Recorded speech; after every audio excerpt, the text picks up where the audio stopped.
बोलो विष्णु भगवान की जय। कार्तिक माह महात्म्य का अध्याय 15। श्री विष्णु भगवान की कृपा हो सब पर अपरंपार। कार्तिक मास का कमल करे 15वां विस्तार। राजा पृथु ने नारद जी से पूछा, हे मुनिश्रेष्ठ, तब दैत्यराज ने क्या किया, वह सब मुझे विस्तार से सुनाइए। नारद जी बोले, मेरे चले जाने के बाद जलंधर ने अपने राहु नाम के दूत को बुलाकर आज्ञा दी कि कैलाश पर्वत पर एक जटाधारी शंभु योगी रहता है, उससे उसकी सर्वांग सुंदरी भार्या मेरे लिए मांग लाओ। तब दूत शिव के स्थान पर पहुंचा, परंतु नंदी ने उसे भीतर सभा में जाने से रोक दिया, किंतु वह अपनी उग्रता से शिव की सभा में चला ही गया और शिव के आगे बैठकर दैत्यराज का संदेश कह सुनाया। उस राहु नाम के दूत का ऐसा कहते ही भगवान शूलपाणी ने आगे पृथ्वी फोड़कर एक भयंकर शब्द वाला पुरुष प्रकट हो गया, जिसका सिंह के समान मुख था। वह नरसिंह ही राहु को खाने चला। राहु बड़े जोर से भागा, परंतु उस पुरुष ने उसे पकड़ लिया। उसने शिवजी की शरण ले अपनी रक्षा मांगी। शिवजी ने उस पुरुष से राहु को छोड़ देने को कहा, परंतु उसने कहा, मुझे बड़ी जोर की भूख लगी है, मैं क्या खाऊं। महेश्वर ने कहा, यदि तुझे भूख लगी है तो तू शीघ्र ही अपने हाथ और पैरों का मांस भक्षण कर ले। और उसने वैसा ही किया। अब केवल उसका सिर शेष मात्र रह गया। तब वैसा कृत्य देखकर शिवजी ने प्रसन्न हो उसे अपने आज्ञा पालक जान अपना परम प्रिय गण बना लिया। उस दिन से वह शिवजी के द्वार पर स्वकीर्ति मुख नामक गण होकर रहने लगा। इस प्रकार से स्वकीर्ति मुख नामक गण गण का उत्पत्ति आपने जानी। 15वें अध्याय का समापन यहीं पर होता है।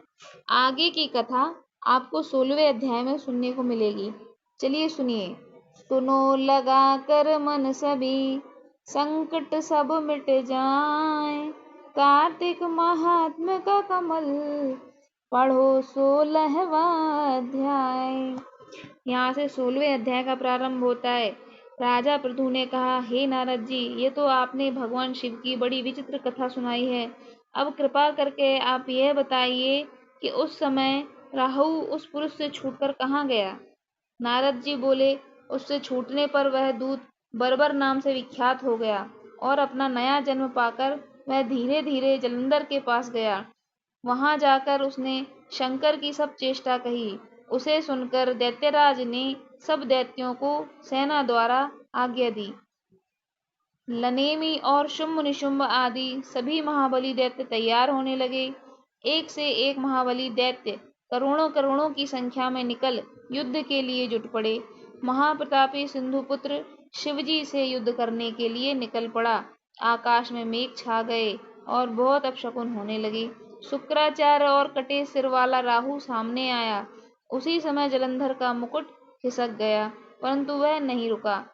उधर इंद्रादि सब देवताओं ने कैलाश पर शिवजी के पास पहुंचकर सब वृत्तांत सुनाया और यह भी कहा कि आपने जलंधर से युद्ध करने के लिए भगवान विष्णु को भेजा था, वह उसके वशवर्ती हो गए हैं और विष्णु जी लक्ष्मी सहित जलंधर के अधीन हो उनके घर में निवास करते हैं।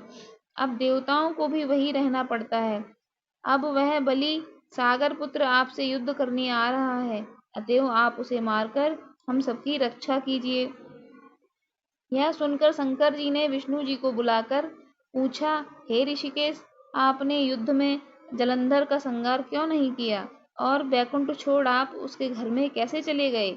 यह सुनकर विष्णु जी ने हाथ जोड़कर नम्रता पूर्वक भगवान शंकर से कहा, उसे आपका अंशी और लक्ष्मी का भ्राता होने के कारण ही मैंने नहीं मारा है। यह बड़ा वीर और देवताओं से अजय है।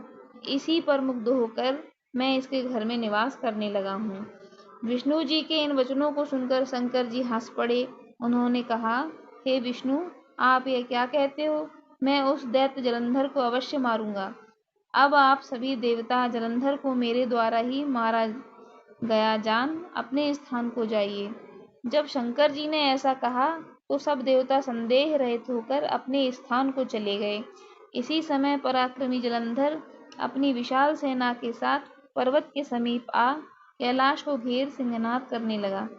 दैत्यों के नाद और कोलाहल को सुनकर शिवजी ने नंदी आदि गणों को उससे युद्ध करने की आज्ञा प्रदान की। कैलाश के समीप भीषण युद्ध होने लगा। दैत्य अनेक प्रकार के अस्त्र शस्त्र बरसाने लगे। भेरी, मृदंग, शंख और वीरों तथा हाथी घोड़ों और रथों के शब्दों से शाब्दित हो पृथ्वी कांपने लगी। युद्ध में कटकर मरे हुए हाथी, घोड़े और पैदलों का पहाड़ लग गया। रक्त मांस का कीचड़ उत्पन्न हो गया। दैत्यों के आचार्य शुक्र जी अपनी मृत संजीवनी विद्या से सब दैत्यों को जिलाने लगे। यह देखकर शिवजी के गण व्याकुल हो गए और उनके पास जाकर सारा वृत्तांत सुनाया। उसे सुनकर भगवान रुद्र के क्रोध की सीमा न रही। फिर तो उस समय उनके मुख से एक बड़ी भयंकर कृत्या उत्पन्न हुई, जिसकी दोनों जंघाएं ताल वृक्ष के समान थीं।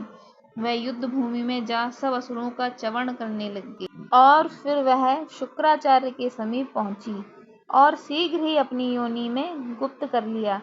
फिर वह स्वयं भी अंतर ध्यान हो गई। शुक्राचार्य के गुप्त हो जाने से दैत्यों का मुख मलिन पड़ गया और वे युद्ध भूमि को छोड़ भागे। इस पर शुंभ, निशुंभ और कालनेमी आदि सेनापतियों ने अपने भागते हुए वीरों को रोका। शिवजी के नंदी आदि गणों ने भी, जिसमें गणेश और स्वामी कार्तिकेय जी भी थे, दैत्यों से भीषण युद्ध करना आरंभ कर दिया। इस प्रकार से 16वें अध्याय का समापन यहाँ होता है।